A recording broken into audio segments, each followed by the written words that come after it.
तोर पाप रथ भाटो बस आधा पिया दे। भगवान का संभाटो बस आधा पिया दे। गुरमती है खराब बोला पीना है शराब, गुरमती है खराब बोला पीना है शराब। झन कर देरी तय जल्दी मंगा दे। तोर पाप रथ भाटो बस आधा पिया दे। भगवान का संभाटो आधा पाव पिया दे।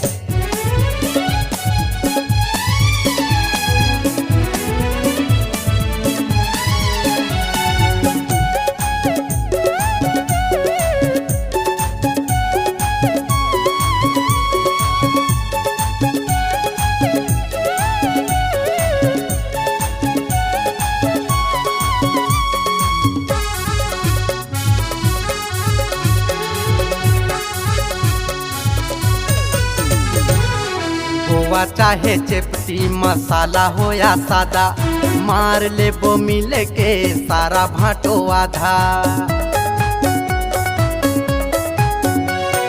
गोवा चाहे चेपटी मसाला हो या सादा, मार ले वो मिल के सारा भाटो आधा।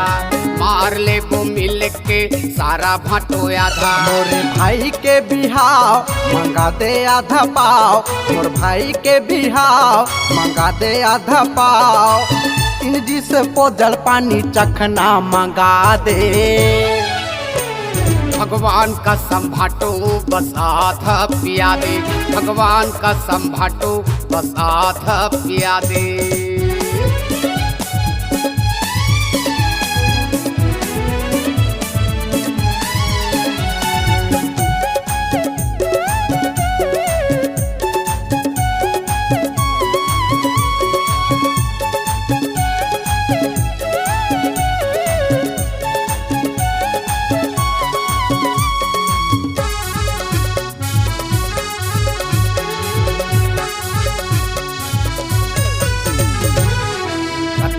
मा ज्यादा हो गए मांगा थे उतारा। लखा मा दारू भट्टी झारे दाऊ पारा। रतिहा मा ज्यादा हो गए मांगा थे उतारा। लखठा मा दारू भट्टी जारे दाऊ पारा। लखठा मा दारू भट्टी जारे दाऊ पारा। देखते खड़े खड़े भाई आशीषपुरे। देखते खड़े खड़े भाई आशीषपुरे। तीन को जल पानी चखना मंगा दे। तोर पाप रथ भाटो बस आधा पिया दे। भगवान का संभाटो आधा पाव पिया दे। तोर पाप रथ भाटो बस आधा पाव पिया दे। तोर पाप रथ भाटो बस आधा पाव पिया दे। तोर पाप रथ भाटो बस आधा पाव पिया दे। भगवान का संभाटो आधा पाव पिया दे।